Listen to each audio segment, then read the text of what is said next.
মালিক আমাকে সম্মান দান করছে, এরা তো আমার কোনো যোগ্যতা না। আমার মালিক আমার ভালো বংশে আমাকে বিবাহ শাদী দেওয়াইছে, আমার মালিক অমুক সম্মানিত ব্যক্তির বউ বানাইছে, আমার মালিক অনেক সম্মানিত ব্যক্তির ঘরে জন্মগ্রহণ করাইছে, আমার ব্যক্তিগত আর কোনো যোগ্যতা নাই। আল্লাহ রাব্বুল আলামিন দয়া মায়া কইরা আমাকে চরমনাই তরিকার সঙ্গে জড়াইয়া চরমনাই বানাইছে। আল্লাহ যদি কবুল না করতো আমার কোনো যোগ্যতা ছিল না। বেটা দে আপনার হাসনি বাগার কুছ কর্তবা চাহ কেদারা খাক के मिले गोले गुलजार होता है मन आतानी यमशी আতাইতুহু হারওয়ালা। যেই জায়গায় ব্যথা থাকে বরঞ্চ শক্ত আযাব তোমার উপরে চাপাই দাও। বারবার বলা হইতেছে, আবারও স্মরণ করায় দেওয়ার জন্য বলছি, রোজা শুধু উপবাস থাকার নামই না। হাতের রোজা আছে, চোখের রোজা আছে, জিহ্বার রোজা আছে, প্রতিটা অঙ্গ প্রত্যঙ্গের রোজা। যেভাবে রোজা রাখা দরকার সেভাবে রোজা রাখার আলহামদুলিল্লাহ একটা পরিবেশ আল্লাহ রাব্বুল আলামিন এখানে তৈরি করছে। ইচ্ছা করলেই, চেষ্টা করলেই আলহামদুলিল্লাহ সেইভাবে রোজা রাখা আল্লাহ রাব্বুল আলামিন আমাদেরকে তৌফিক দান করবেন।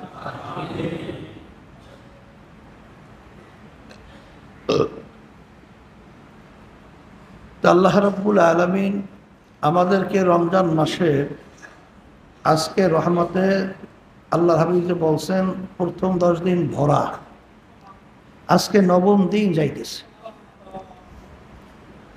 আর একদিন আছে সামনে।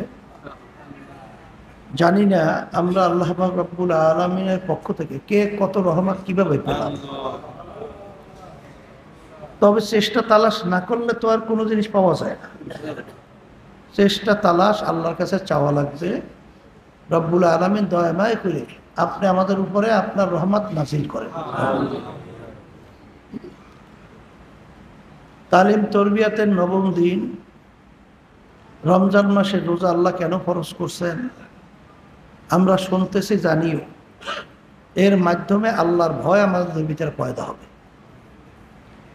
আর আল্লাহর ভয় যখন তোমার আমার ভিতরে পয়দা হবে তখন আল্লাহ রাব্বুল আলামিনের হুকুম, আল্লাহ রসুল সাল্লাল্লাহু আলাইহি ওয়াসাল্লামের তরিকা মানে রাস্তা দেখানো, কোনটা করা যাবে কোনটা করা যাবে না, আদেশ নিষেধ পালন করা আপনার আমার জন্য সহজ হবে।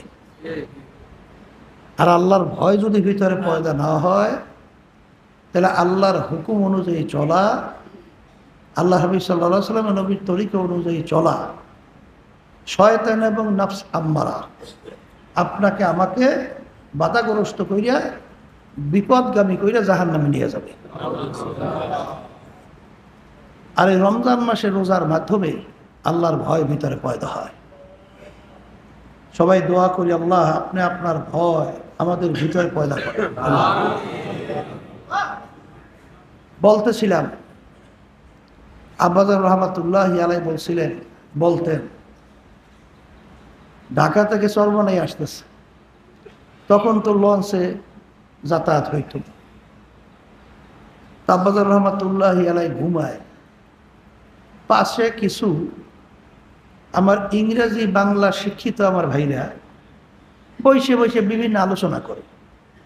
অর্থাৎ আলোচনার কেন্দ্রবিন্দু যেটা অনুমান করলাম আব্বাজানের কথায়, মানে এক শ্রেণীর আমার ভাইরা আছে না, হুজুরদেরকে দেখলে তখন গায়ের ভিতরে একটু জ্বালা যন্ত্রণা শুরু হয় এবং হুজুরদেরকে দেখলে একটু টিটকারি মারে। তো এখন বিভিন্ন কথাবার্তা আর কি টিটকারি মানে সুরি আলোচনা করতেছে। তা আব্বাজান রহমাতুল্লাহি আলাইহি মাঝখানে ঘুম ভেঙে গেছে। ভেঙে যাওয়ার পরে আব্বাজান উইঠা ওযু ইস্তেঞ্জা সাইরা আইসে বসছে। বসার পরে আব্বাজান তাদেরকে প্রশ্ন করলেন যে আলহামদুলিল্লাহ, আপনারা তো অনেক শিক্ষিত, আপনাদের কাছে একটা প্রশ্ন, আচ্ছা বলেন তো মানুষ এবং পশুর ভিতরে পার্থক্য কি?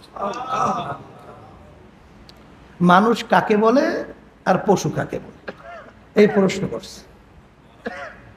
এখন তারা তো বিভিন্ন দিক থেকে মানুষ কাকে বলে পশু কাকে বলে ব্যাখ্যা দেয়। আব্বাজান রহমাতুল্লাহি আলাইহি বলেন যে মানুষ এবং পশুর ভিতরে বাহ্যিক চাহিদাগত তেমন কোনো পার্থক্য নাই। আমাদের মানুষের খাওয়ার চাহিদা আছে না? না খাইলে মানুষ বাঁচে? তাহলে পশুরও কি খাওয়ার চাহিদা আছে না? তাহলে আমাদেরও চাহিদা খাওয়ার, পশুরও খাওয়ার চাহিদা আছে। আচ্ছা, আমাদের আরামায়েশের দরকার আছে, পশুর আরামায়েশের দরকার নাই? আছে। আচ্ছা, তাহলে চাহিদা পশুরও আছে, আমাদেরও আছে। আমাদের বিবি বাচ্চা আছে, পশুর নেই? আছে। আমাদের রোগ ব্যাধি হয়, পশুর হয় না? এক কথায় যা যা বাহ্যিক যেটা পশুর প্রয়োজন, আমাদেরও প্রয়োজন। কিন্তু আল্লাহ রাব্বুল আলামিন তো ঘোষণা করছেন ওয়ালাকাদ কাররামনা বানি আদম, যত মাখলুকাত আমি সৃষ্টি করেছি এর ভিতরে সর্বশ্রেষ্ঠ সম্মানিত করে মানুষকে সৃষ্টি করেছি। আল্লাহ বলছেন না?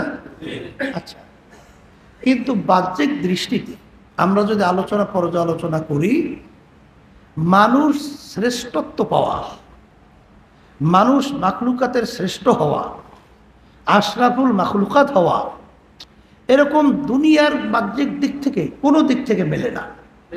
কারণ জন্মগত দিক থেকে তো মানুষ দুর্বল, পশু সবল। হায়াতের দিক থেকেও মানুষ দুর্বল, পশু সবল। একটা মানুষ কত বছর হায়াত পায়, আর একটা পশু পাখি কত হায়াত পায়। একটা কচ্ছপ মানে কাসিম ছিলেন না, ওর নাকি হায়াত প্রায় 350 না কত বছর, কথা বুঝছে?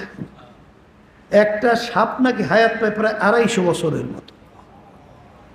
একটা গুই সাপ নাকি হায়াত পায় প্রায় 750 বছর। তা হায়াতের দিক থেকে মানুষ দুর্বল না? পশু তো সমান। এরপরে আপনি কোন দিকে দেখবেন? শক্তির দিক থেকেও একটা বাঘের শক্তি কত, একটা মানুষের শক্তি কত। একটা মানুষের চোখের দৃষ্টি শক্তি কত, আর পশুর কত। ওই শোনেন নাই বারবার বলা হয় যে ওই যে শগুন, শগুনের নাম শুনছেন না? এখন তো আমাকে যুগে তো আমরা দেখি না, ঠিক না? ওই পাকিস্তান গেছিলাম, সেখানে আমি গেছিলাম বহু বছর আগে আব্বাজান থাকতে। তখন দেখতাম শগুন মানে অভাব নাই। আগে শুনছি বাংলাদেশের শগুন আছিল অনেক, শুনছি যে যেই দেশে বলে ন্যায় বিচার থাকে না, ওই দেশে বলে শগুনও থাকে না। এটা একটা কথার কথা বলছেন না? এই এখন তো তামাম দুনিয়া থেকে ন্যায় বিচার সব উঠেই যাইতে আছে। বাংলাদেশে তো ন্যায় বিচার তো নাই বললেই চলে, একেবারে অনেকটাই নাই। যাই হোক, সেখানে এই শগুনের নাকি চোখের পাওয়ার, যেটা শুনছি প্রায় 350 মাইলের মতো। ওই আকাশের মধ্যে উঠে এরকম মাথায় এদিকে ওদিকে ঘুরায়, ওই কোথায় টেকনাফ, কোথায় তেতুলিয়া, কোথায় ভারত, ক্যালকাটা, এক নজরেও দেখে। চোখের পাওয়ারের দিক থেকে মানুষ দুর্বল না? আর পশু কি সহ? শুনছি একটা রাজহাঁস, ওর নাকি চোখের পাওয়ার এত বেশি, ওই যে মানুষ রাডার বানাইছে না, রাডার, এই রাডার দিয়ে তো ওই উপরের জিনিসগুলো কি করে, ক্যাচ করে ধরে। আর সেখানে রাডার যেখানে ফেল করে, যেখানে রাডারের শক্তি কাজ করে না, সেখানে নাকি রাজহাঁসের চক্ষু এর বাহিরেও কাজ করে। ওর এত চোখের পাওয়ার। তাইলে দৃষ্টির দিক থেকে মানুষ দুর্বল, পশু কি সবল। যে দিক তাকাইবেন, জন্মগত দিক থেকেও মানুষ জন্মগ্রহণ করার পর 2, 2.5, 3 বছর মতো মানুষ কিছু বোঝে, হ্যাঁ? আর একটা গরুর বাচ্চা জন্ম হয় 1-2 ঘন্টা পরই তো সবল হয়ে যায়। কোন জায়গায় মার দুধ, কেমনে ঢুস দিয়ে খাইতে হয়, হ্যাঁ ওর আত্মরক্ষা কিভাবে করতে হয়, এ সব বোঝে না, সব বোঝে। এইগুলা জন্মগত দিক থেকে আল্লাহ সবল বানাইছে। আমার মনে আছে ওই যে একটা হচ্ছে বালিহাঁস, আর একটা হলো হরাইল, কই আমরা হরাই, বালিহাঁসের মতোই সাইজে একটু ছোট। তাই ওই আমাদের ঘেরের মধ্যে ওই বালিহাঁসে ডিম ডিম পারছে। তো ওই ডিম আইনা আমি মুরগিতে উমান দিছিলাম বাচ্চা ফুটে পারছি। ঠিক বাচ্চা ফুটছিল, তা ওই ফুইটেই ওর যে চরিত্র ফুরুত ফুরুত কোথায় দৌড় শুরু করছে, মনে কোন দিক দিয়ে সে পাই না। আমি মনে করছি যে ও বাচ্চা হওয়ার পরে তারপর মায়ের যেরকম আচরণ, বাপ যেরকম আচরণ, এইটা আস্তে আস্তে শেখে। কিন্তু আসলে আমাকে বাড়িতে মুরগির মানে নিচে রাইখা ও বাচ্চা হয়েছে, ও হইটাই ওর চরিত্র শুরু হয়ে গেছে। জন্মগতভাবেই আল্লাহ রাব্বুল আলামিন ওই চরিত্র দিয়ে তৈরি করে।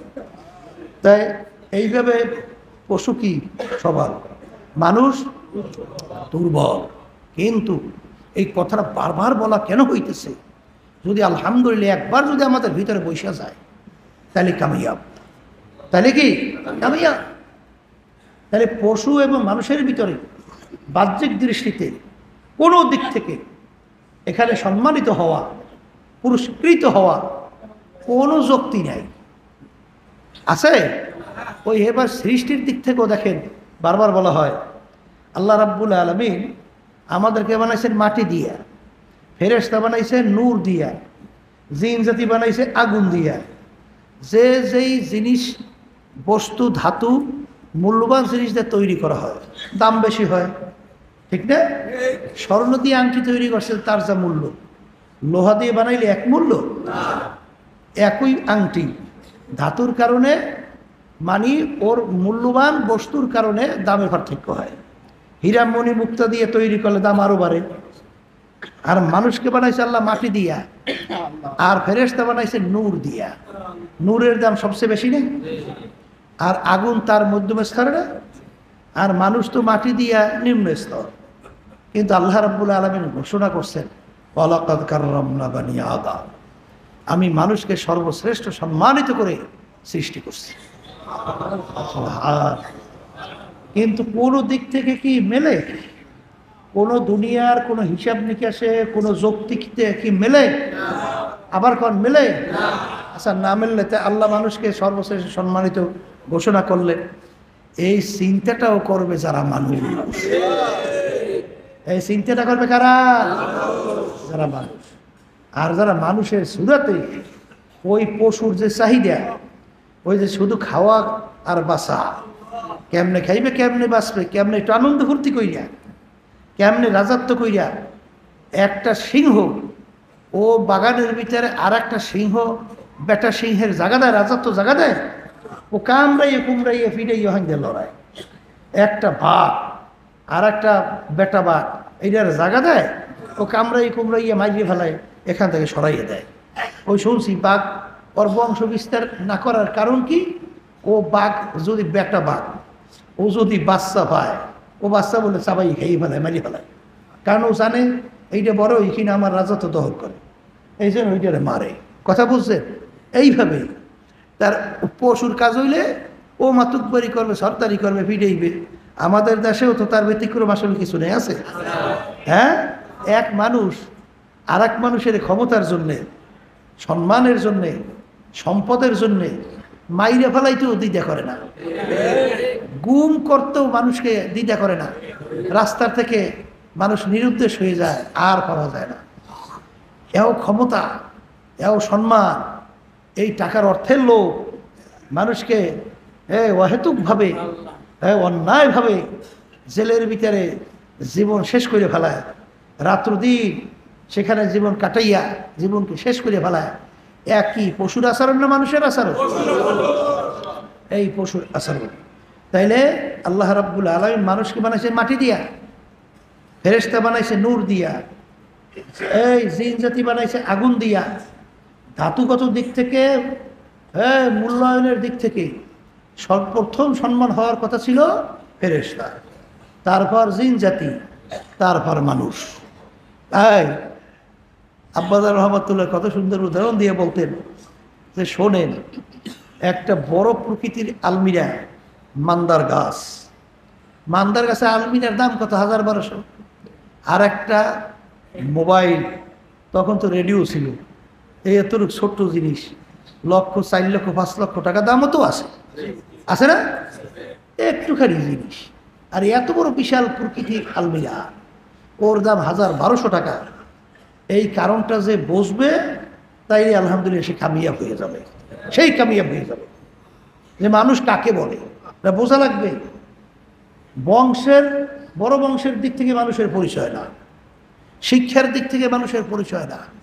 তো এক পর্যায়ে আব্বাজান রহমতুল্লাহি আলাইহি ওই যে ইংরেজি বাংলা শিক্ষিত তাদেরকে এক পর্যায়ে বললেন যে আসলে মানুষ কাকে বলে এইটাই তো এখন পর্যন্ত পরিচয় পান নাই, তাহলে মানুষ হইবেন কিভাবে?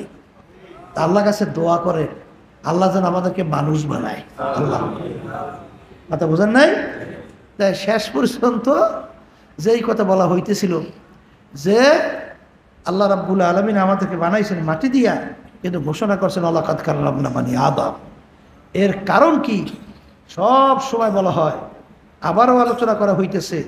আল্লাহ রসুল সাল্লাল্লাহু আলাইহি ওয়াসাল্লাম, আবু জাহাল দেখতে অঙ্গ প্রত্যঙ্গ মানুষের সুরাতে কোনো পার্থক্য নাই, কোনো পার্থক্য ছিল, কিন্তু আল্লাহ রসুল সাল্লাল্লাহু আলাইহি ওয়াসাল্লামকে না বানাইলে আল্লাহ কিছু বানাইতেন না।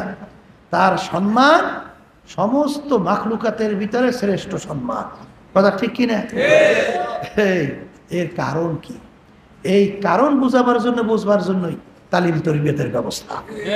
এবং মানুষ হয়ে এই দুনিয়া থেকে বিদায় নিয়ে কবরে যাওয়ার জন্যই, এই প্রচেষ্টা চেষ্টা তৈরি হওয়ার জন্যই তালিম তরবিয়তের ব্যবস্থা।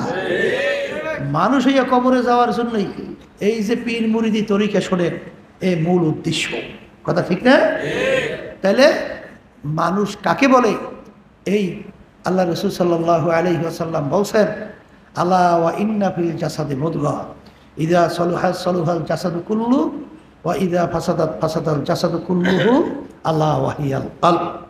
আল্লাহ রসুল সাল্লাল্লাহু আলাইহি ওয়াসাল্লাম বলেন, প্রত্যেকটা মানুষের ভিতরে আল্লাহ রাব্বুল আলামিন এমন একটা পার্টস, এমন একটা মূল্যবান ধাতু, এমন একটা মূল্যবান জিনিস দান করছেন, ওই মূল্যবান গোশতের টুকরাটা যখন ভালো হয় তখন ওই মানুষটা সমস্ত মাখলুকাতের ভিতরে শ্রেষ্ঠ হয়ে যায়। আর যখন এই পার্টসটা খারাপ হয়, এক পর্যায়ে ওই মানুষটা একেবারে মাখলুকাতের ভিতরে সবচেয়ে নিকৃষ্ট হয়ে যায়। ওই যে মোবাইলের ভিতরে যে এত মূল্য, ওর ভিতরে এমন একটা পার্টস আছে, যেই পার্টসের শক্তির মাধ্যমে তাম দুনিয়ার ভিতর থেকে সমস্ত খবর, সমস্ত তথ্য ও মুহূর্তের ভিতরে ক্যাশ করে ফেলায়। কি পার্টস আছে না? দুনিয়ার যে কোনো প্রান্তে বসে কথা বলে, দুনিয়ার যে কোনো অন্য প্রান্তের ভিতরে বৈশরে সব দেখেও কথাও বলা যায় ওই পার্টসের শক্তিতে। কিন্তু ওই পার্টস যদি নষ্ট হয়ে যায়, কোনো মেকারের কাছে নেওয়ার পরে মেকার যদি বলে যে একেবারে পুড়িয়ে গেছে, এই পার্টস কি পুড়িয়ে গেছে, কোনো কাজ আইবে না, তখন ওই মোবাইল, তখন তার মূল্য কত? আর ওই যে মান্দার গাছের আলমিরা 1000-1200 টাকা, তখন তার মূল্য কত? তখন আপনিই বলবেন যে এখন ওই যে মোবাইল 5 লাখ টাকার, ও ফেলাইয়ে দেওয়া ছাড়া আর কোনো মূল্য নেই, ওর এখন কোনো মূল্যই নাই।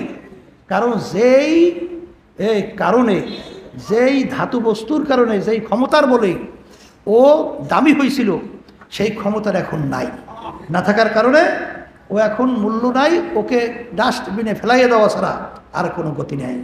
ঠিক এখন ওই যে মান্দার গাছের আলমিরা, ও পয়সা গেল, ওরে কিন্তু চুলার ভিতরে আগুন জ্বালাই ভাত তরকারি পাক করে খাওয়া যায়। এখন আর মূল্য কিন্তু ওর চেয়ে বেশি হয়ে গেছে। তাই মানুষ সম্মানিত হয়েছিল বংশের দিক থেকে না, সৌন্দর্যের দিক থেকে না, শিক্ষার দিক থেকে না, সম্পদের দিক থেকে না, মানুষ সম্মানিত হয়েছিল ওই পার্সের উপরে ভিত্তি করিয়া। যেই পার্সের ব্যাপারে আল্লাহ রসুল সাল্লাল্লাহু আলাইহি ওয়াসাল্লাম বলে, আলা ওয়া ইন্না ফিল জাসাদি মুদগা ইযা সালুহা সালুহাল জাসাদু কুল্লু ওয়া ইযা ফাসাদাত ফাসাদাল জাসাদু কুল্লুহু আলা ওয়া হিয়াল কলব। প্রত্যেকটা মানুষের ভিতরে যে একটা শক্তি, গোশতের টুকরা, যখন ওই পার্স ভালো হয় ওই মানুষটা সমস্ত মাখলুকাতের ভিতরে শ্রেষ্ঠ মানুষ হয়ে যায়। আর ওই যে গোশতের টুকরা পার্স যখন খারাপ হয়ে যায়, ওই মানুষটা সমস্ত মাখলুকাতের ভিতরে একেবারে নিকৃষ্ট হয়ে যায়। আমি বলছি না আল্লাহ বলছে? কে বলছে? ওই ইমানদাররা। বিশ্বাস তো করা লাগবে। কি করা লাগবে? বিশ্বাস না করলে ইমান থাকবে? তাহলে এখন পার্সের গুরুত্ব কে কত আমরা দিলাম? পার্সের গুরুত্ব কে কি পরিমাণ দেই? শরীরের গুরুত্ব দিতে যাইয়া টাকা পয়সা জমি জমা বিক্রি করি, ঘর বাড়ি বিক্রি করি, এরপরে বাংলাদেশেও চিকিৎসা বাদ দিয়া বিদেশে যাই, তারপরেও তো একদিন মরণ লাগবে, লাগবে না? কিন্তু খোদা না খাস্তা ওই যে মূল্যবান ধাতু, মূল্যবান বস্তু, ওই যে কলব নামক পার যদি নষ্ট হয়ে যায়, ওই মানুষটা কুত্তা শিয়াল শুয়ারের চোখ খারাপ হয়ে যায়, এখন ওই পার্সের গুরুত্ব, ওই কলবের গুরুত্ব আমরা কে কত দিলাম, এই কথাটা বুঝবে কারা? যারা মানুষ। এবং যারা মানুষ তারাই কিন্তু ওই মূল্যবান ধাতু বস্তু ওই পার্সের গুরুত্ব দিয়া এবং ওই পার্সকে সুন্দর রাইখা ভালো রাইখে ঠিক কইরেই দুনিয়া থেকে বিদায় নিয়ে কবরে যাবে। কথা ঠিক কিনা? শোনেন, অনেক সর্বনায়ের মুজাহিদ আছে, অনেক আমাদের ভিতরে দিনদার আলেম অনেক আছে, অনেক কিন্তু খুব সুবি দরবেশ আছে, কিন্তু আসলে মূলত ওই ভিতরে যে কলব নামক যে মূল্যবান বস্তু, এই ব্যাপারটা ওইভাবে গুরুত্ব অনেকের মধ্যে নাই, অনেকের মধ্যেই নাই। কথা বোঝেন নাই? আসলে সব সময় আপনার আমার নজর রাখা লাগবে যে আসলে আমার ভিতরে আল্লাহর ভয় পয়দা হইল কিনা। ওই যে বারবার বলা হয়েছিল যে 7টা আলামত চিহ্ন যদি আপনার থেকে প্রকাশিত হয় এবং 7টা বস্তুর সাথে আপনার সম্পর্কিত, যে আল্লাহর ভয় আপনার ভিতরে পয়দা হয়েছে কিনা। এর ভিতরে বলা হয়েছে চক্ষু। চক্ষু কি বলা হয়েছিল? চক্ষু।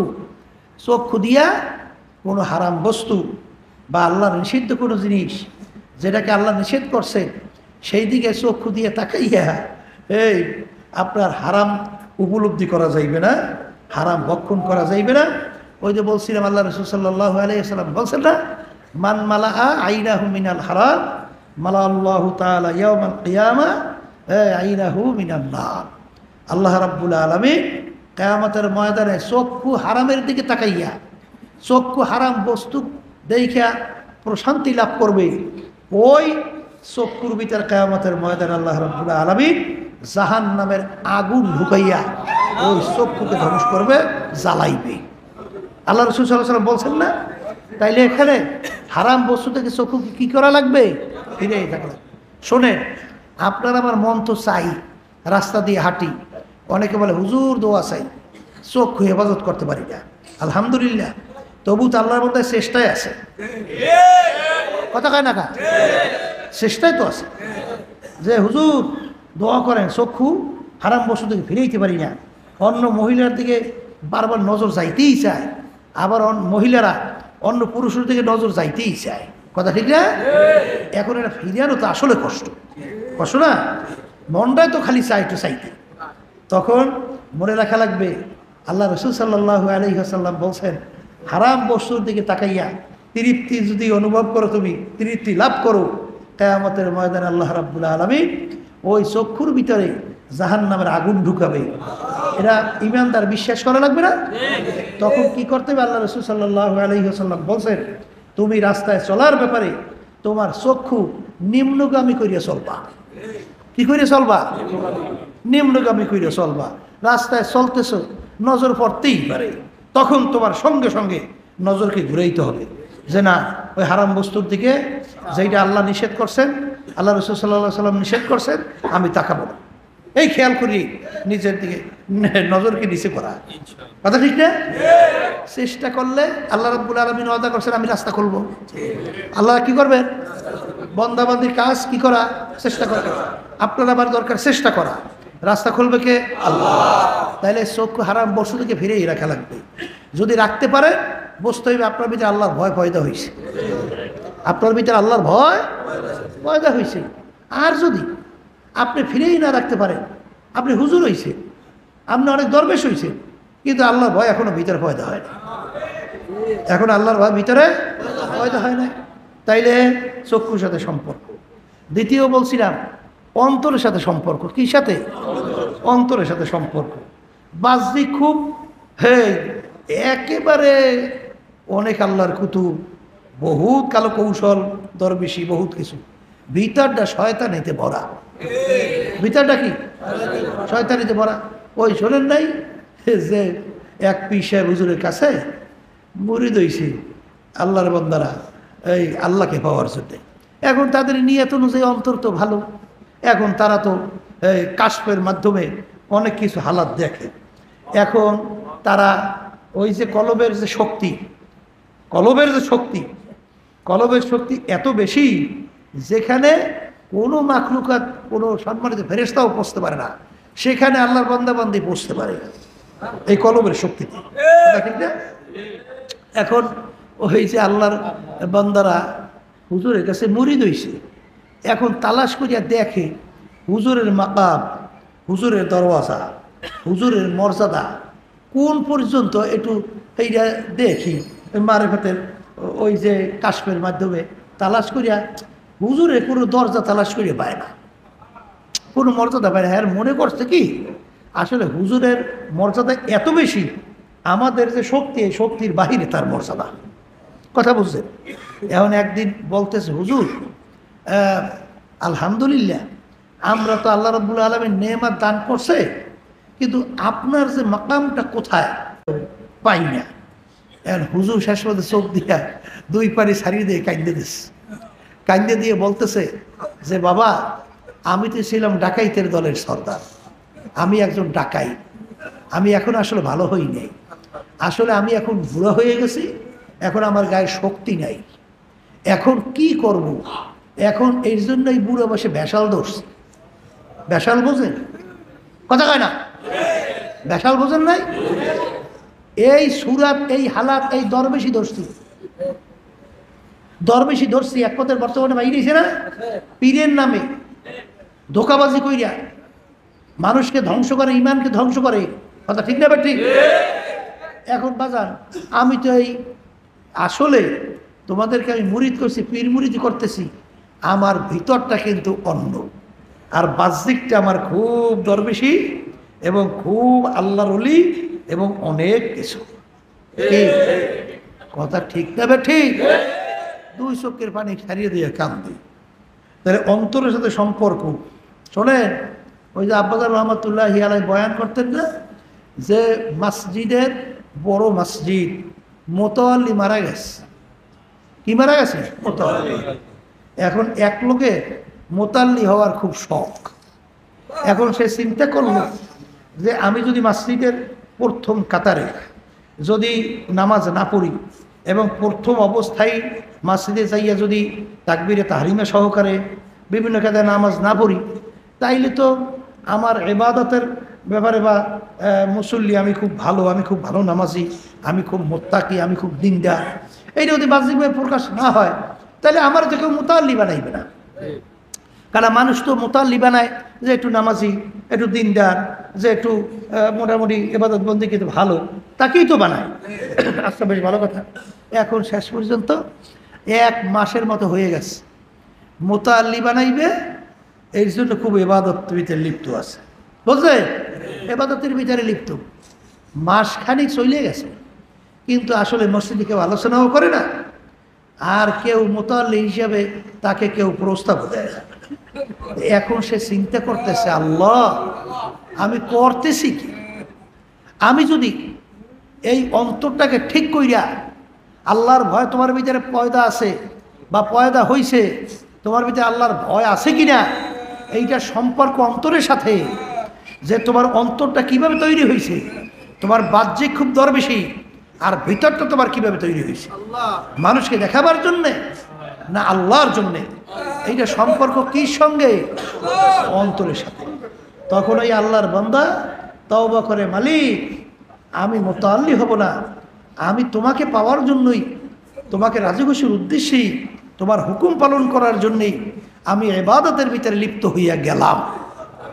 যখন এই বান্দা নিয়াতকে পরিবর্তন করে ইবাদত শুরু করছে, পরদিন একদিনের পরই এখন মুসল্লিরা এবং দায়িত্বশীলরা বসছে যে আমাদের মসজিদের মধ্যে আজকে মুতাল্লি নাই, প্রায় মাসখানে হয়ে গেছে।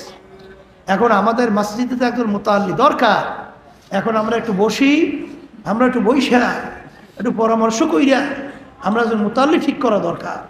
যখন বইসা পরামর্শ কইরা তখন বলতেছে যে আসলে তো আমার এই ভাইরেই মুতাল্লি বানাইলে ভালো হয়, একে মুতাল্লি বানাইলে ভালো হয়, কারণ এ তো খুব দিনদার দেখতেছে, খুব নামাজি।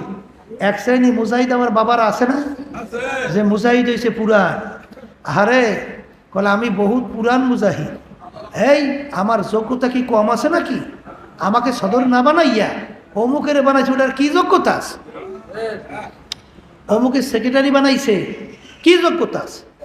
হ্যাঁ, তাইলে তুমি এখনো অন্তরের সাথে আল্লাহর ভয় তুমি এখন পর্যন্ত তোমার অন্তরে তৈরি করতে পারো নাই। তোমার ভিতরটা ছিল অন্য আর বাহ্যিকটা ছিল অন্য। কিন্তু বাহ্যিক তোমার আল্লাহর ভয় ভিতরে পয়দা হয়েছে কিনা, এইটার সম্পর্ক অন্তরের সাথে, অন্তরটাও থাকতে হইবে আল্লাহর ভয় প্রকম্পিত, এবং আল্লাহ যেই কাজে মেজাজ, কোনো হিংসা বিদ্বেষ, কোনো ধরনের তাকাব্বুরি রিয়া, এই এক মানুষের বাহ্যিক ভালো পাইয়া ভিতরে সবসময় নজর রাখা কেমনি ক্ষতি করা যায়, আছে না? আছে না? এই অন্তরের সাথে সম্পর্ক, এটা দূর করা লাগবে। এইবার বলা হয়েছিল আর একটা 3 নম্বর সম্পর্ক বলছিলাম কিসের সাথে? জবানের সাথে। কি সাথে? জবান। ও প্রথমেই জবানের কথা বলা হয়েছিল। এই জবান যদি হেফাজত না করা যায়, এই জবানই তোমাকে ধ্বংস করে জাহান্নামে নিয়ে যাবে। হেই শক্তি পাইছে, ক্ষমতা পাইছে, দেখি তো অনেক সময় যে একটু দায়িত্ব পাইয়া এখন ব্যবহার যে এত খারাপ করে। অনেক সম্পদ সম্মানিত আল্লাহ বানাইছে, এখন দুর্বল মানুষদেরকে এমনভাবে কটূক্তি করে গালি দেয়, এমন কষ্টদায়ক কথা বলে, যা শুনলে গ্রামে একটা কথা আছে যে এই তীরের চেয়েও সবচেয়ে বড় কঠিন আঘাত কিন্তু এই কি মুখের কথা। মুখের কথার মাধ্যমে যে আঘাত পায়, সেই আঘাত সহজে ঘুষে যায় না। এর জন্য এই মুখের কথা বলার ব্যাপারে খুব সতর্ক। জিভে মন চাইলে সব খাওয়া চাইবে না। নিজেকে নিজে সবসময় এই দুর্বল মনে করিয়া চললে। এই জিহ্বার সাথে সম্পর্ক যদি আপনার জিহ্বাকে কন্ট্রোল করতে পারে, বুঝতে পারবেন আপনার ভিতরে আল্লাহর ভয় পয়দা হয়েছে। কথা ঠিক না বা ঠিক?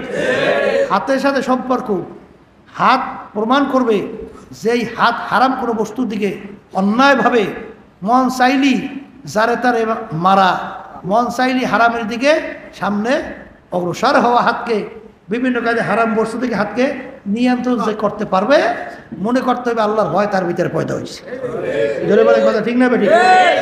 এই পায়ের সাথে সম্পর্ক, পা যদি কোনো হারাম জিনিসের দিকে হাইটিয়া, কোনো হারাম বস্তুর দিকে হাইটিয়া, হেই পাওকে যদি আপনি সংযম করতে পারেন, তাইলে বুঝতে পারবেন আপনার ভিতরে আল্লাহর ভয় পয়দা হয়েছে। আলহামদুলিল্লাহ।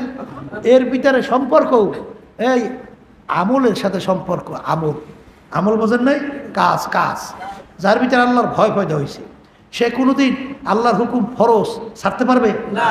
কথা কন না, পারবে না। ওয়াজিব ছাড়বে না, সুন্নাতে মুআক্কাদা ছাড়বে না। আচ্ছা, সে মুস্তাহাব পর্যন্ত আল্লাহর ফজল করবে, চেষ্টা করবে আমলের জন্য। সে আল্লাহর ভয় যার ভিতরে পয়দা হয়েছে, সে কোনোদিন হারামের দিকে অগ্রসর হবে? হ্যাঁ, হবে না। তাইলে হারাম ছাড়বে না, মাকরু তাহরিমা কথা কয় না ছাড়বে, মাকরু তানজি পর্যন্ত ছাড়বে। যদি আপনি হারাম থেকে বাঁচতে না পারেন, তাইলে আপনি মাকরু তাহরিমা থেকে বাঁচতে না পারেন, আপনি এই মাকরু তানজি, ওটা তো আপনার গুনার মধ্যে আল্লাহ দিলেও দিতে পারেন, না দিলেও দিতে পারেন, এটা আল্লাহর ইচ্ছা। কিন্তু হারাম বলা হয় কাকে? যেই কাজের বিনিময়ে আল্লাহ রাব্বুল আলামিন কঠিন শাস্তির ঘোষণা দিচ্ছেন, তাকে বলা হয় হারাম। তাকে বলে কি? হারাম বলে, তাকে বলে কি? হারাম। আর যেই কাজের বিনিময়ে আল্লাহ রাব্বুল আলামিন অত কঠিন না শাস্তির ঘোষণা আছে, এইটা মাকরু তাহরিমা। এইটা কি? মাকরু তাহরিমা। আর মাকরু তানজি বলা হয় যে কাজের বিনিময়ে আল্লাহ রাব্বুল আলামিন কোনো আযাবের ঘোষণা দেন নাই, আল্লাহ আযাব দিলে দিতেও পারে, না দিলেও দিতে পারে। কথা ঠিক যাবে ঠিক? এইটা মাকরুহ তানজিল। এই জন্য আমার ভাইদেরকে বলবো, আমলের সাথে সম্পর্ক।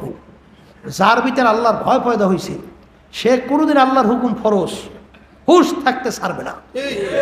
কথা ঠিক? দেখেন আল্লাহর ভয়, আল্লাহর ওলিদের ভিতরে আল্লাহ কীভাবে পয়দা করছিল। এই আব্বাজান রহমাতুল্লাহি আলাই দেখেন আমলের ব্যাপারে বিমান, আমরা যখন গেছি দেখছি অনেকে হজ করতে যায়, নামাজের গুরুত্বই নেই। একটু খেয়াল করলে কিন্তু বাহির থেকে বিমানবন্দরে থাইকা তারপর কিন্তু নামাজটা পড়ে উঠতে পারত, কিন্তু ওই বিমানের মধ্যে উঠে অনেক সময় দেখেন নামাজের ব্যাপারে গুরুত্ব দেয় না। ঠিক কি না? এরকম আছে না নাই? কিন্তু আল্লাহর কিন্তু ফজল করি রহমাতুল্লাহি আলাই ওই যে শুনতেছিলেন না যে হজে দেখে বিমানের সময় হয়ে গেছে, ওদিকে নামাজের সময়। তারপর রহমাতুল্লাহ তার সাথী যে ছিল তাকে বলতেছিল যে আমরা একটা কাজ করি, আগে আমরা নামাজ আদায় করি, তারপরে বিমানে উঠি। আল্লাহ ব্যবস্থা একটা করবি, আল্লাহ ব্যবস্থা একটা করবি। কথা বলছে? তাই আল্লাহর বান্দারা নামাজ পড়ে ফেলছে। নামাজ পড়ার পরে উঠে দেখে যে যারা পড়তে উঠছিল নামাজ টামাজ বাদ দিয়ে, হ্যাঁ গো সিট সব পিছনে, বুঝছেন? আর আল্লাহর কুতুব সহ তারা যে পরে উঠছে, আল্লাহ তাদের জন্য সিটের ব্যবস্থা করিয়ে রাখছে সামনে। দেখেন কায়দা রাখি যে ওই কঠিন মুহূর্তেও তারপরও আল্লাহর হুকুম ফরজ কিভাবে গুরুত্ব দিচ্ছে।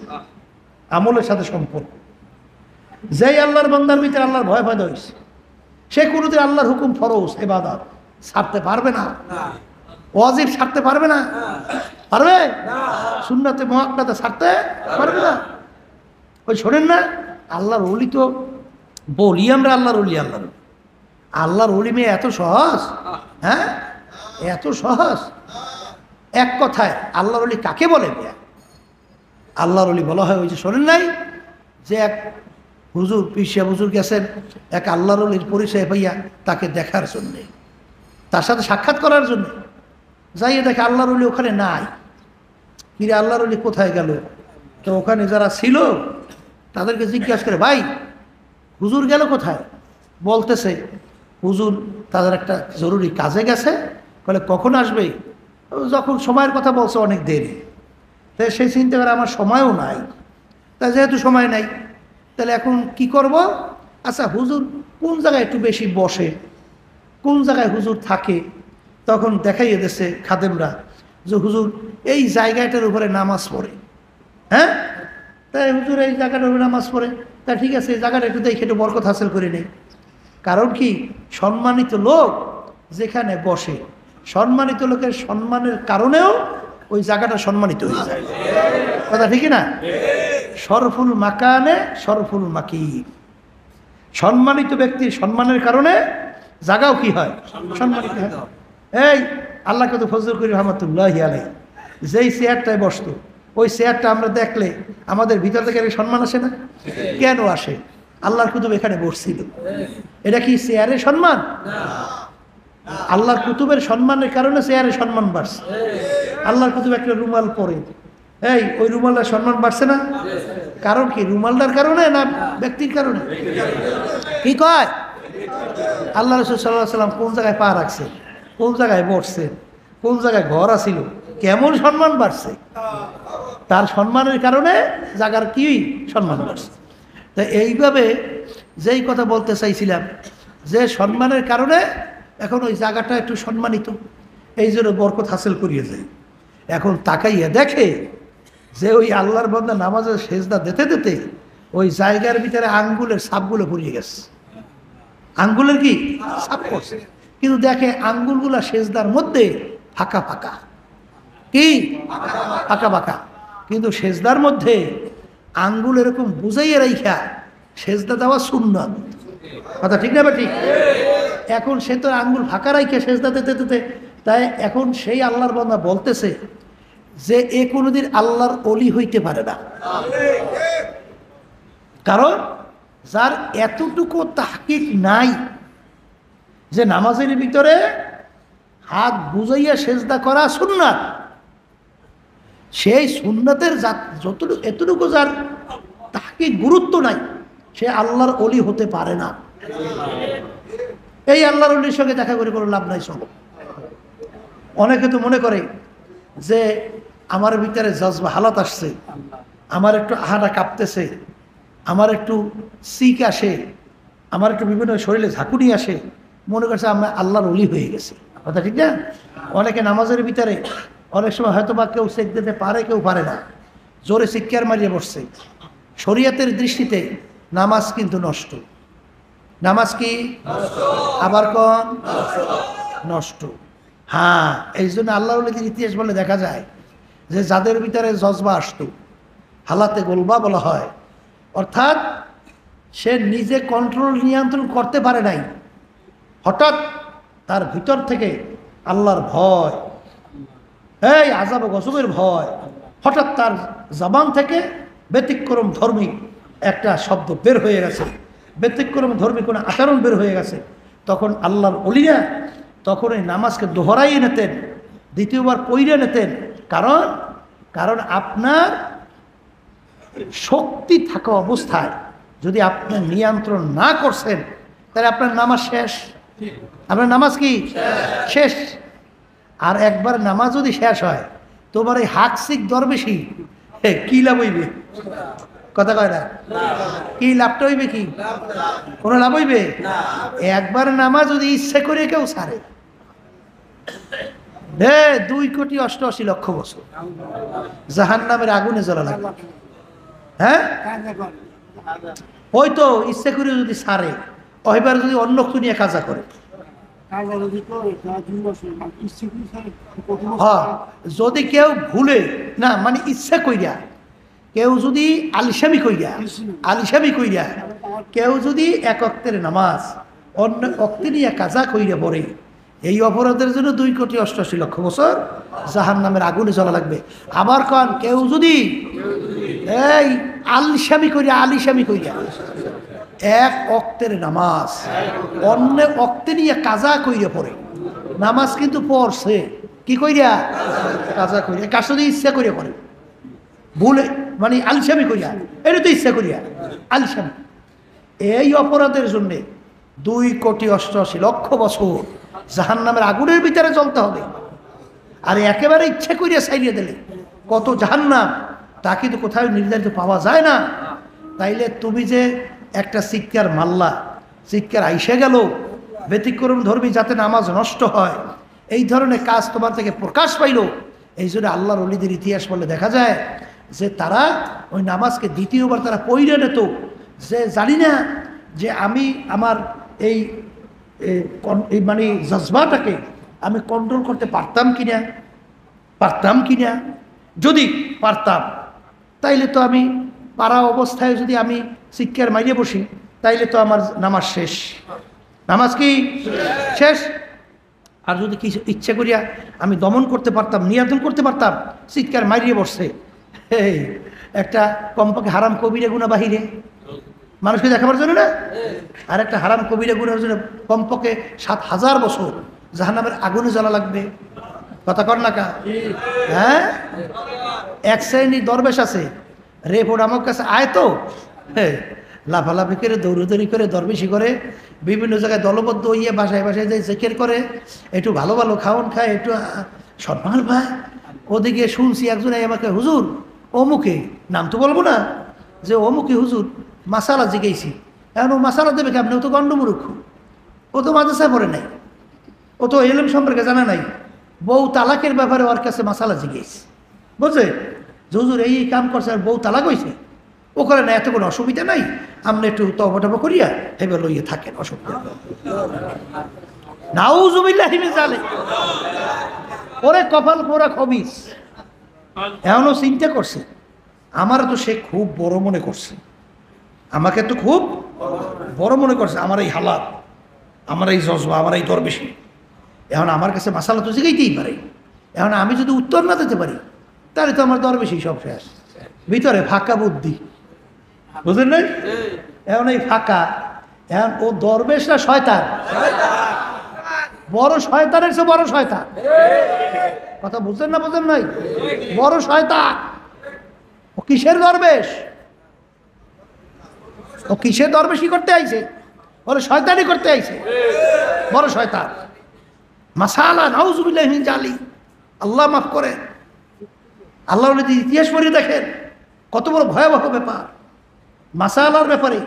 আব্বাজান রহমতুল্লাহি আলাইকে যখন দেখতাম যে স্টেজের ভিতরে এই মাসালার ব্যাপারে যখন বলা হইতো, সুবহানাল্লাহ, মনে হয় যেন ওই পরে আর মনে হয় যে ট্যাপ করা ভিতরে, বাইরেই তো রয়েছে বেতরকভাবে।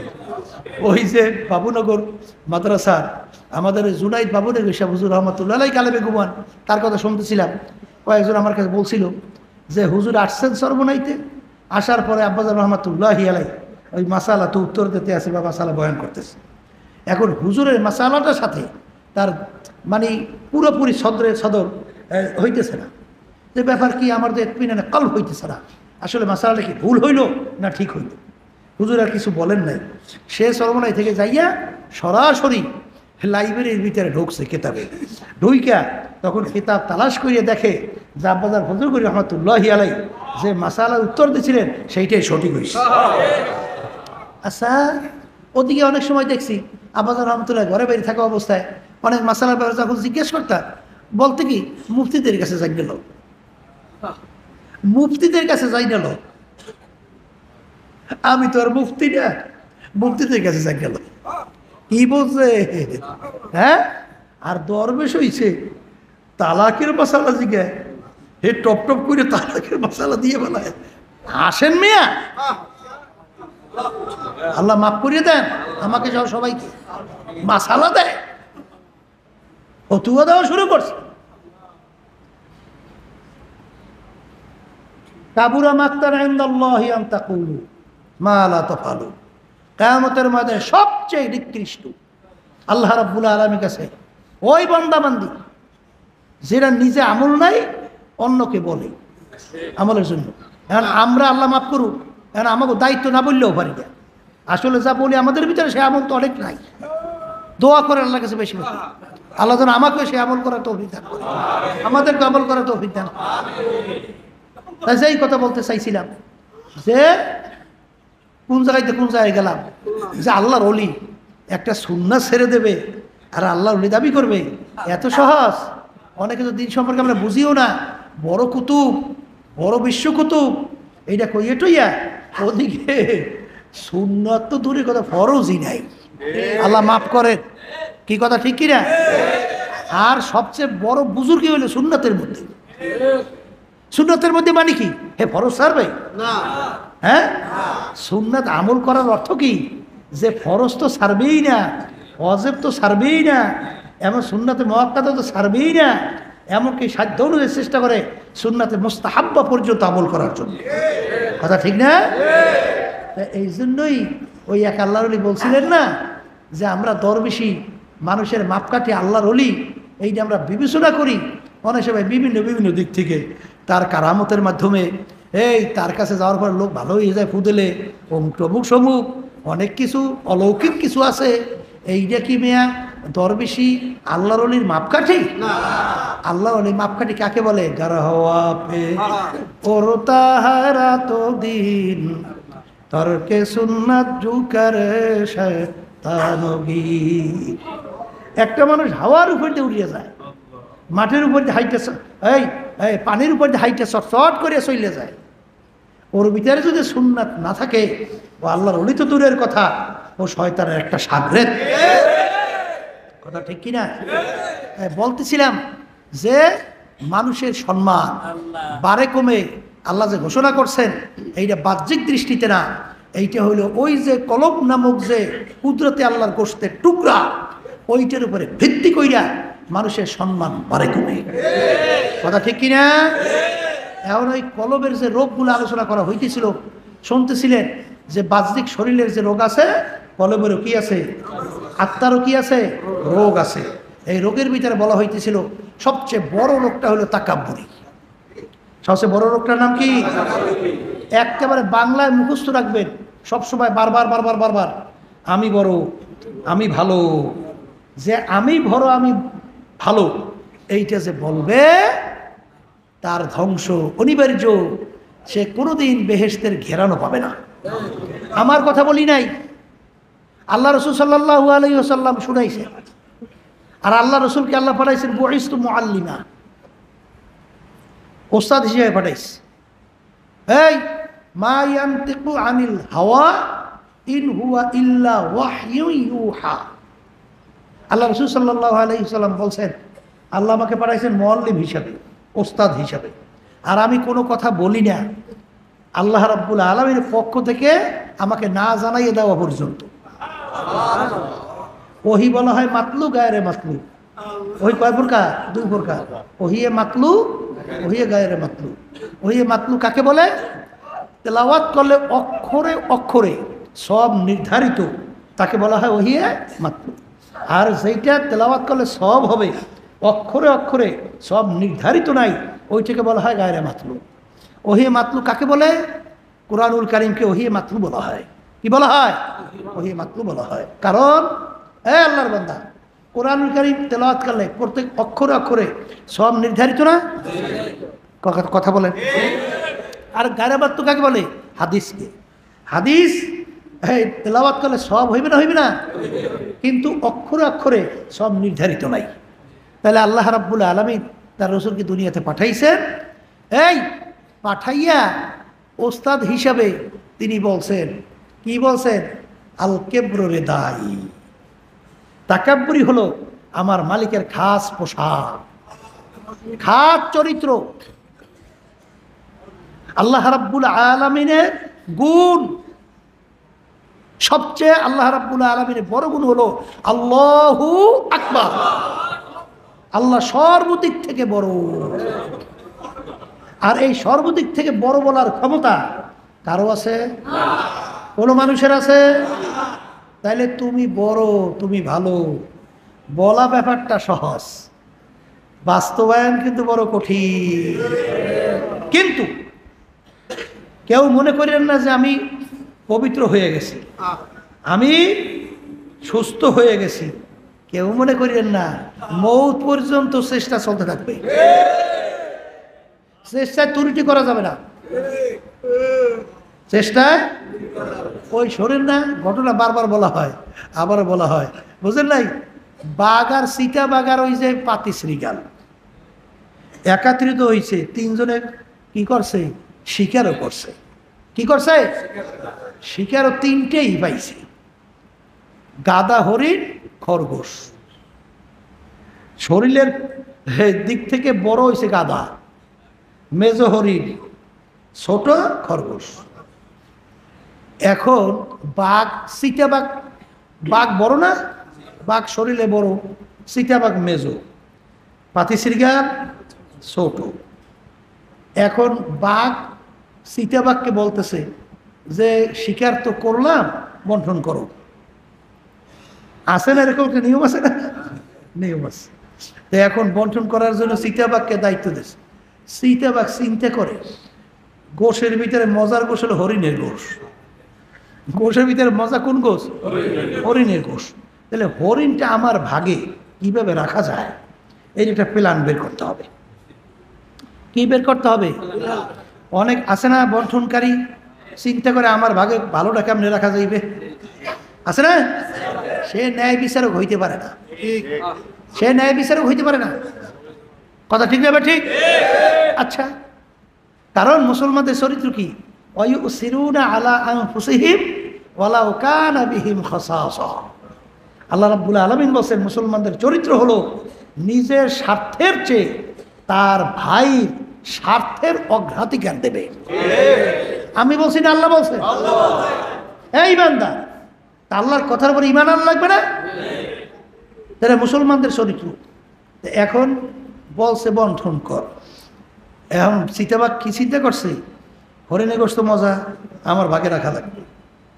এখন বন্টনে একটা পদ্ধতি বাড়ি করা লাগবে না? আছে না এক পথের কৌশলী, যে বিভিন্ন যুক্তি দিয়ে কেমনে নিজের পক্ষে রাখবে, এই জন্য বিভিন্ন কৌশল করে না? এই কৌশল করছে। বলতে আছে মহারাজ, শরীর অনুযায়ী বন্টন, শরীর অনুযায়ী বন্টন। যার শরীর বড় তার খাদ্যটাও বড়, তার ভাগে বড়। আর শরীর যার মেজো, বন্টনে মেজো। শরীর যার ছোট, বন্ঠনেও ছোট। মহারাজ, গাদা আমনের জন্য, আর হরিণ আমার জন্য, আর খরগোশ পাতি শ্রীকালের জন্য। কি মহারাজ শোনার পরে খুব ভালো লাগছে না? কারণ বাঘেরও তো হরিণের গোস্ত খাইতে মন চায়। যখন দেখছে ওরে ভাজি, ওরে ভাজি, এই বুদ্ধি করে তুই হরিণের গোস্ত খাবি, তাই তোরে খাওয়াবো, জলম খাওয়া। এইটা কইয়া বাঘের মাথায় রাগ উঠে গেছে। বাঘ রাগি না, এমন ভাবে থাবা মারছে।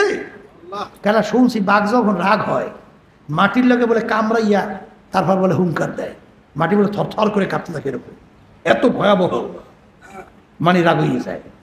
তা রাগ হওয়ার পরে এমন থাবা মারছে, ওই চিতা বাঘের চোখ টুক বাইরেই গেছে, চোখ টুকু বাইরেই গেছে, এখন থরথর করে কাঁপতেছে, থরথর করে কাঁপে, মরে মরে পালা। এখন এই থাবা ওই পাতি শ্রীগাল দেখছে না, এখন বাঘ বলতে আছে পাতি শ্রীগালকে বন্টন কর, কি কর। পাতি শ্রীগাল চিন্তা করছে যে এক বন্টন করতে যাইয়া চোখ বেরিয়ে গেছে, আর যদি আমার বন্টনে বেকায় দেওয়া হয় তা আমার থাবার শরীর রুহইতে যাই। এখন ও চিন্তা করছে বেকায় দেয় তো ভালো কথা, পরে কেমনে খুশি করা যায়, বুদ্ধি করা লাগবে। এখন পাতি শ্রীগালে বুদ্ধি না, বুদ্ধি উপারি করছে। এখন কইতে আছে মহারাজ বন্টন সুন্দর। বলে হ্যাঁ কি? বলে আপনার রাত্রের খানার জন্যে গাধা, ওইটা আপনার, রাত্রে খাইবেন। আর দুপুরে আপনার খানা খাওয়া লাগবে না, তাই দুপুরে আপনার খানা খাওয়ার জন্য হরিণ। আর ভোরে নাস্তা তো করা লাগবে, তাই ভোরে নাস্তার জন্য আপনার খরগোশ। তাই তেরোটা কার বাগে? তেরোটা মহারাজের বাগে, মানে বাঘের বাগে। এখন বাঘ কি খুশি না বেজার? এক খুশিতে করে শেষ আছে। এখন বলতেছে এত সুন্দর বন্টন তোকে কে শিখাইল, কে শিখাইল? বলতেছে মহারাজ ওই থাবাই শিখে, ওই যে থাবা, ওই থাবাই শিখেছে। তখন মহারাজ খুশি হইয়া বলতেছে যে তুই এত সুন্দর বন্টন করলি, তুই আমার বরত্ব প্রকাশ করলি, তুই আমাকে সম্মান দেখাইলি, যা আমি খুশি হয়ে গেছি, আমি খুশি হয়ে আমার কিচ্ছু লাগবে না, সব তোকে আমি দিয়ে দিলাম। আল্লাহু আকবার। আমার মালিক সর্বদিক থেকে বড়। যখন তুমি প্রতিটা কাজে, প্রতিটা কথায়, প্রতিটা হারাকাত, প্রতিটা সাকানাতে তুমি প্রমাণ করতে পারবা, জবান থেকে, তোমার অঙ্গ প্রত্যঙ্গ থেকে, তোমার আমল, তোমার প্রতিটা কাজের মধ্যে প্রকাশ করতে পারবা সর্বদিক থেকে আমার মালিক বড়, আমার আল্লাহ বড়, এটা যখন প্রকাশ করতে পারবা, মালিক খুশি না বেজার? খালি খুশি হইবে তাই না, খুশি হইয়ে বলবে সব তোর, যা সব তোর জন্য বানাইছে, যা এখন তোর ইচ্ছা, যেরকম ইচ্ছা সেরকম তুই ব্যবহার কর, কথা ঠিক কিনা? কিন্তু যদি কি ওই তাকাব্বুরি রোগ, এই অন্তরের রোগ, যেই পার্সের উপরে ভিত্তি কইরা মানুষের সম্মান বাড়ে, মানুষের সম্মান কমে, ওই পার্সের রোগ হইল এই তাকাব্বুরি। তাকাব্বুরি ভিতর থেকে দূর করতে হবে। বলা সহজ, শোনাও সহজ, ব্যাপার কিন্তু বড় কঠিন। কিন্তু এই আল্লাহ রাব্বুল আলামিন তো বলছে চেষ্টা কর, রাস্তা আমি খুলবো। রাস্তা কি আমি খুলবো? আল্লাহর ওলিরা চেষ্টা কেমনে করছে ইতিহাস পড়িয়ে দেখেন মেয়া, ইতিহাস পড়িয়ে দেখেন। আব্বাজার রহমতুল্লাহর কথা বারবার বলা হয়, আল্লাহর ওলিদের কথা বারবার বলা হয়, ইসহাক সাহেব রহমতুল্লাহ আলাইহির কথা তার বারবার বলা হয়। আল্লাহর ওলিরা নিজেকে নিজে ছোট মনে করার জন্যে, অন্তর্রোগ দূর করার জন্যে কি করছেন? ওমর রাদিয়াল্লাহু তাআলা আনহুর নাম শুনছেন, রাস্তার ভিতরে ভেজা কুটা নাড়া উঠাইয়া আফসোস করতেন, বলতেন তুই আমার চেয়ে অনেক ভালো, তুই আমার চেয়ে অনেক ভালো। আবার বলতেন হে আমার মালিক, আমার মা যদি আমাকে প্রসব না করত, আমাকে যদি আমার মা না জন্মাইতো, আমি কতই না অবস্থায় ভালো থাকতাম। আজকে আমার কি অবস্থা, নিজেকে নিজে কিভাবে মিটিয়ে দিয়েছে। কাশাব আলী হাকিম মোহাম্মদ থানভী রহমতুল্লাহ আলাই নিজেকে নিজে কিভাবে ছোট মনে করতেন। আলোচনা করতে করতে এক পর্যায়ে বলেন, দুনিয়ার মানুষ আমি ওর একটা কুকুরের চেয়েও খারাপ হয়ে গেছে। রশিদ আহমদ গঙ্গোহী রহমতুল্লাহ আলাই একবার বয়ান করতে করতে বলতেছিলেন যে আমি মনে গালেবি ঘুমান, আমি একটা মনে হয় যেন শুয়ারের চোখ খারাপ হয়েছে। আর বর্তমানে এক সাইডে আমরা বাইরেছি পুরো সংসার লকব উপাধি না লাগাইলে তখন ভাল লাগে না। এই কি ব্যাপার, আমার যে ওয়াজে নাম দেশ, এই উপাধিটা কোথায়? কি আমি এই উপাধি আমার নাই? হাজী, কুতুবুল আক্তাব, শাইখুল হাদিস, মুফতি আজম, কত যে আর এক পদের বাইরে সে তৈল বাইরে তৈল দে অন্যা, তৈল দে অন্যা, এইগুলো কীভাবে যে খুশি করার জন্য পাগল। এই হুজুর আপনার এই কাজটা, এ হুজুর অন্য কারের ভিতরে এরকম দেখা যায় না, এই বুদ্ধিটা আপনার কাজটা যায় কত ভালো হয়েছে। তৈল দেয়, তৈল কি দেয়? তৈল। ও নিজেও ধ্বংস, আর যাকে দেশে ওইটা যদি গ্রহণ করে সেও ধ্বংস। কথা ঠিক কিনা? আর আল্লাহ রাসূল সাল্লাল্লাহু আলাইহি ওয়াসাল্লাম বলে, যখন তোর সামনে তোমার কেউ প্রশংসা করে তখন ওই মানে তৈল দেওয়ার জন্য, তখন তার মুখের ভিতরে ধুলো মারো। কি মারো? ধুলো মারো। আর বর্তমানে এক শ্রেণী আমরা আছি, আল্লাহ মাফ করুক আমাকে সব, প্রশংসা করলে ওরে খুশি, এখন হেয়ার কোনো দোষ হেয়ার সো হেয়ার পড়ে না, এখন ল্যান্ডইন আছে আর দোষ সামনে বিভিন্ন হারাম ধরনের কাজ করে, শয়তানি কাজ করে, তরিকের বিরুদ্ধে কাজ করে, এখন এই দোষ এর সামনে আর পড়ে না, কারণ হের প্রশংসা করছে, এখন হের কোনো দোষ নাই, এখন হুজুর হয়ে গেছে, আমার প্রশংসা করছে, এখন খুশিতে হুজুর এরা হুজুর আছে। হ্যাঁ, ওরে ওরে মানে ক্ষতিগ্রস্তরা, এই দুনিয়ার এই প্রশংসাই হবে কি রে? হ্যাঁ, হাকিম বিন আশরাফ থানভী রহমাতুল্লাহি আলাই তিনি তার লকবে লিখতেন আহকার, নাচিস, ফকির, হ্যাঁ, আর শাইখুল হাদিস।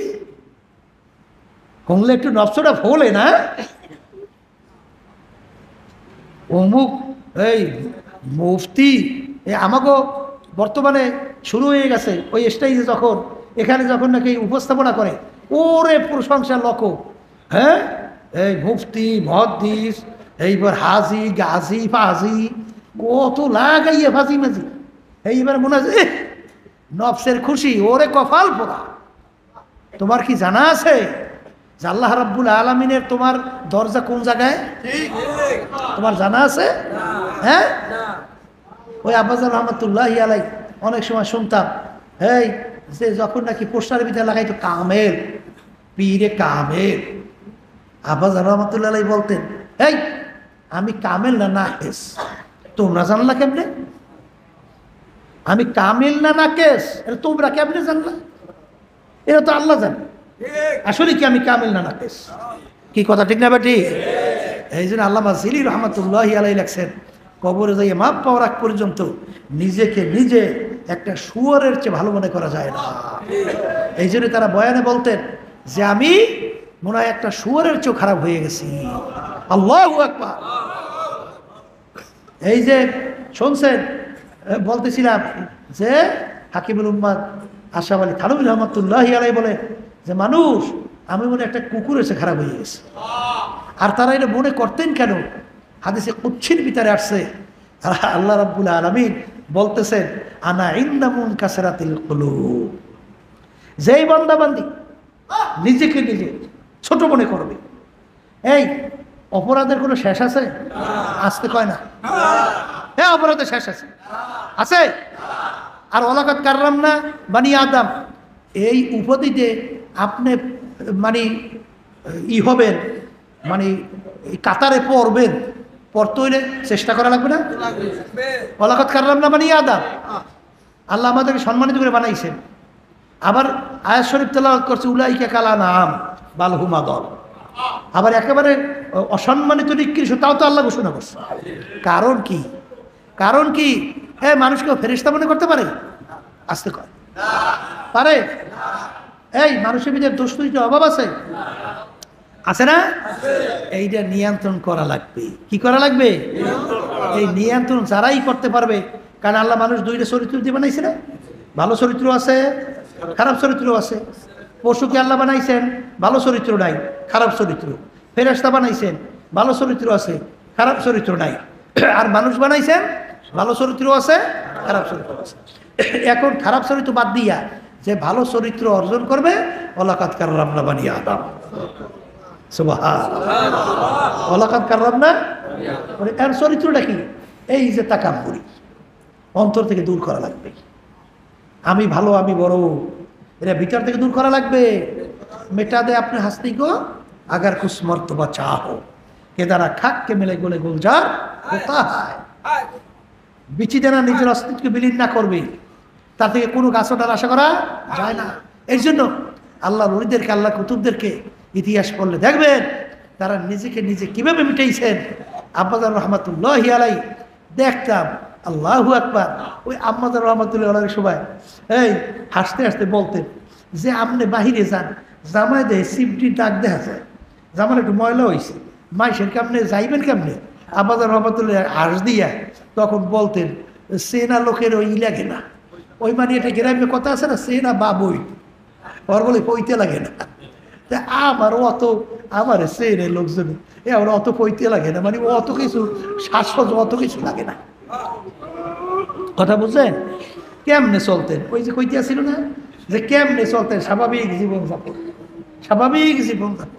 আর চিন্তা করি আমার মালিক আমাকে মহব্বত করে কেন, আমার মালিকের দরজায় আমার কি মর্যাদা আছে।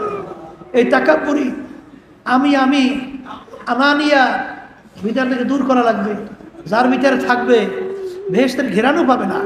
আমি বলি না, আল্লাহ রাসূল সাল্লাল্লাহু আলাইহি ওয়াসাল্লাম বলছে দূর করা লাগবে বাজার, এর চেষ্টা করাই লাগবে। এটা না করে কোনো উপায় নাই, আসতেই চাইবে। কারণ নিজের প্রশংসা করলে অন্য কেউ ভালো তো লাগতেই চায়। কিন্তু নিজেকে নিজের গুনার তো অভাব নাই। তখন মনে মনে বলে, হে রেজাউল করি, হে আব্দুল করি, হে রহিমা খাতুন, তোর যে গুনাহ সে তো আমি মালিক জানি। ইন্নাল্লাহা লা ইয়ানজুরু ইলা সুওয়ারিকুম ওয়া আমালিকুম ওয়ালাকিন ইয়ানজুরু ইলা নিয়াতিকুম ওয়া কুলুবিকুম আও কামা ক্বালা আলাইহিস সালাতু ওয়াস সালাম। আল্লাহ রাসূল সাল্লাল্লাহু আলাইহি ওয়াসাল্লাম বলেন যে আল্লাহ রাব্বুল আলামিন শুধু তোমাদের বাহ্যিক আমলের দিকে তাকাইয়ে থাকেন না, আল্লাহ রাব্বুল আলামিন তোমাদের কলবের দিকে তাকাইয়ে থাকেন, তোমাদের দিলের অবস্থানের দিকে তাকাইয়ে থাকেন। তাই দিলের অবস্থানের উপরে আল্লাহ রাব্বুল আলামিন ফয়সালা করে। শহীদকে কিয়ামতের ময়দানে জিজ্ঞাসা করবেন, কি নিয়ে আমার দরবারে আসছো? মালিক, তোমার রাস্তায় যুদ্ধ করতে করতে শাহাদতের দরজা এবং শহীদ হয়ে আসছি। আল্লাহ বলেন যে, হে আব্দুল্লাহ, হে আব্দুল করিম, আমি তো তোর দিলের অবস্থা জানি, আমি তোর নিয়তের অবস্থান তো জানি। এই তুই কি কারণে যুদ্ধ করছো এত আমি জানি। তুই তো আমার উদ্দেশ্যে, আমার দিনকে বিজয় করার জন্যে, আমার রাজি খুশির জন্য তুই তো যুদ্ধ করো নাই। তুই তো যুদ্ধ করছো, তুই বাহাদুরি লকব অর্জন করবি, তুই গনিমতের মাল উপার্জন করবি, বিভিন্ন দুনিয়ার তোর খেয়াল ছিল, যা তুই দুনিয়া পাইয়ে গেছো, আমার কাছে কিছু পাবি না। তাহলে এই অন্তরের রোগ তাকাব্বুরি দূর করা লাগবে। ওই নিজের যে দুর্বলতা, নিজের যে গুনাহ, এইটা নিজে নিজে মনে করবেন যে আমার মালিক তো এই গুনাহ মাফ নাও করতে পারে। আল্লাহ গুনাহ মাফ করছে কোনো সার্টিফিকেট আছে? আবার কোন এই আল্লাহর ওলিদের নবীদের ইতিহাস কি ইতিহাস জানেন না? ইব্রাহিম আলাইহিস সালাম পদস্খলনের কথা মনে করিয়া এমনভাবে বেহুশ হয়ে পড়তো, ভিতর থেকে ধরফরানি শব্দ দূর থেকে শোনা যাইতো। জিবরাইল আলাইহিস সালাম আসছেন, আল্লাহ রাসূল সাল্লাল্লাহু আলাইহি ওয়াসাল্লাম যে, হ্যাঁ খলিল আল্লাহ, আপনি এরকম বন্ধুর সাথে, বন্ধুকে এরকম বন্ধু ভয় পায়, আপনি এরকম করেন কেন? বলে, আমি যখন এই পদস্খলনের কথা মনে পড়ে তখন আমি সহ্য করতে পারি যে আমার মালিক যদি আমরা ধৈর্য বসে কি উত্তর দেব। এই ছিল তাদের দিলের অবস্থা। আর আপনার আমার অবস্থা, আল্লাহ আমাকে তৌফিক দান করেন। তৌফিক হামজে তৌফিক হামজে তু ইয়ামান ইজাবাত হামজে তু। আমার মালিকের কাছে সবসময় তৌফিক চাওয়া লাগে, কারণ আল্লাহ যদি তৌফিক না দেয় কোনোদিন বান্দাবান্দি এই রোগ থেকে বাঁচা কোনোদিন সম্ভব। এই তাকাব্বুরি দূর করা লাগবে। আমি কিছুই না, আমি তো এক কাতরা নাপাক পানির মানুষ। হাল আতা আলাল ইনসানি হিনুম মিনাদ দাহরি লাম ইয়াকুন শাইআম মাযকুরা। আমার কোনো অস্তিত্বই বলতে কিছু ছিল না। আমার মালিক আমাকে সম্মান দান করছে। এরা তো আমার কোনো যোগ্যতা না। আমার মালিক আমার ভালো বংশে আমাকে বিবাহ শাদী দেওয়াইছে। আমার মালিক অমুক সম্মানিত ব্যক্তির বউ বানাইছে। আমার মালিক অনেক সম্মানিত ব্যক্তির ঘরে জন্মগ্রহণ করাইছে। আমার ব্যক্তিগত আর কোনো যোগ্যতা নাই। আল্লাহ রাব্বুল আলামিন দয়া মায়া কইরা আমাকে চরমনাই তরিকার সঙ্গে জড়াইয়া চরমনাই মুজাহিদ বানাইছে। আল্লাহ যদি কবুল না করতো আমার কোনো যোগ্যতা ছিল না।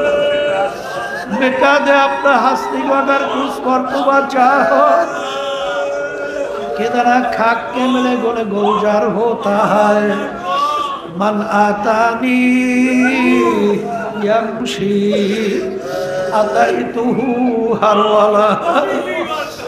যেই জায়গায় ব্যথা থাকে ওই জায়গায় মলম হাত লাগাইয়া মালিশ করে।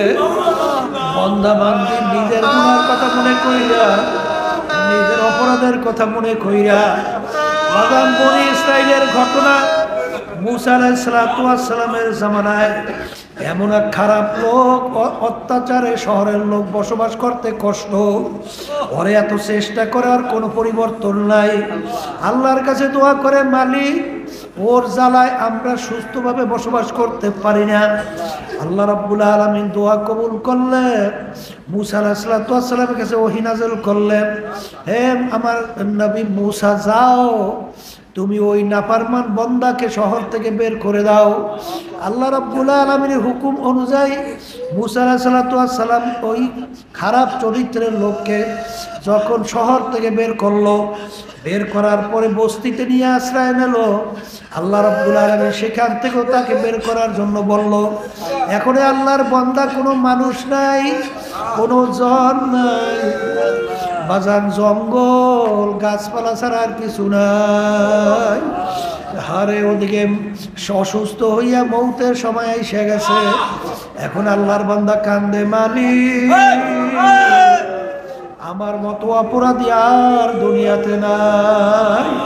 তুমি আমার ফের রাগ হইয়া তোমার নবীকে হুকুম দিয়েছো আমাকে বের করার জন্য। হে আমার দয়ার মালিক, এখন তো আমার মৌতের সময় আইসে গেছে। এখন তো আমার মৌতের সময় আইসে গেছে। এখন আমার পাশে কেউ আমার একটু সেবা করার জন্য কেউ পাশে নাই। একটু আমাকে পাশে বসে একটু কাঁদবে এরকম কেউ আমার নাই। আমার পাশে আমার মাও নাই, আমার বাপও নাই, আমার স্ত্রীও নেই, আমার ছেলে সন্তানও নাই। এ আমার মালিক, এই বিরল জঙ্গলের ভিতরে এখন তুমি ছাড়া কেউ আমার আপন না। হে আমার মালিক, তুমি আমাকে মাফ কইরা দাও। বান্দা অন্তর দিয়ে এমন ভাবে মাওলার দরবারে কাঁদলো, আমার মাওলা তার কান্না কবুল কইরা ফেললো। আমার মাওলা হুকে ওই তার বিবির সুরাত, মায়ের সুরাত ধইরা, আরে সন্তানদেরকে সন্তানের সুরাত ধইরা ফেরেশতাদেরকে ওই বান্দার চতুর্পাশে ঘুরাইয়া আরে তার পাশে যখন দিল, তখন তার সেবা এবং বিভিন্ন কায়দায় ক্রন্দন এবং তার জন্য দোয়া শুরু হয়ে গেল। সে দুনিয়ার থেকে যখন বিদায় হয়ে গেল, আল্লাহ রাব্বুল আলামিন তার নবী মুসা আলাইহিস সালাতু ওয়াস সালামকে জানায়, হে মুসা, ওই পাহাড়ের ভিতরে আমার এক বান্দা ইন্তেকাল করছে, আমার প্রিয় বান্দা, আমার প্রিয় বান্দা ইন্তেকাল করছে। যাও যাও, তুমি তার দাফন কাফনের ব্যবস্থা করো। মুসা আলাইহিস সালাতু ওয়াস সালাম যাইয়া যখন দেখলো, যাইয়া দেখে যেই দুষ্ট লোককে আরে শহর থেকে বের করে দিছিলাম, আরে যেই দুষ্ট লোককে আরে কবিলা থেকে যখন বস্তি থেকে বের কইরা দিলাম, এই তো সেই যুবক। আল্লাহ রাব্বুল আলামিন বলে, ওই যুবক এমন ভাবে আমার কাছে মাপ চাইছে, এমন ভাবে তওবা করছে, আমি মালিক ওর কান্না সহ্য